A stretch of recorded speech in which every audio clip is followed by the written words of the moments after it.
கிருஷ்ணகிரி மாவட்டம் தேன்கனிக்கோட்டை வனப்பகுதியில் சுற்றித் திரியும் ஒற்றை காட்டு யானை அடிக்கடி கிராமங்களுக்குள் புகுந்து விடுகிறது.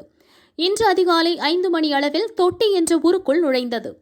யானையை பார்த்ததும் ஒரு வீட்டில் கட்டியிருந்த பசு மிரண்டு ஓடியது.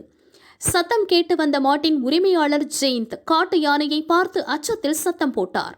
உடனே அங்குள்ள அரசு பள்ளியை நோக்கி யானை ஓடியது. பள்ளி காம்பவுண்டு சுவர் ஓரத்தில் தர்பூசணி கடை உள்ளது. அந்த கடைக்குள் புகுந்து பழங்களை ருசிக்க யானை முயற்சி செய்தது. உள்ளே கடை உரிமையாளர் செம்பன், அவரது மனைவி லட்சுமி தூங்கிக் கொண்டிருந்தனர். விபரீதத்தை உணர்ந்த ஜெயந்த் மீண்டும் கூச்சலிட்டார். சத்தம் கேட்டு விழித்த தம்பதி யானையை பார்த்ததும் ஓட்டம் பிடித்தனர். அதிர்ஷ்டவசமாக உயிர் தப்பினர். யானையும் பள்ளி வளாகத்திற்குள் நுழைந்தது. உடனே அப்பகுதியினர் வனத்துறைக்கு தகவல் தெரிவித்தனர்.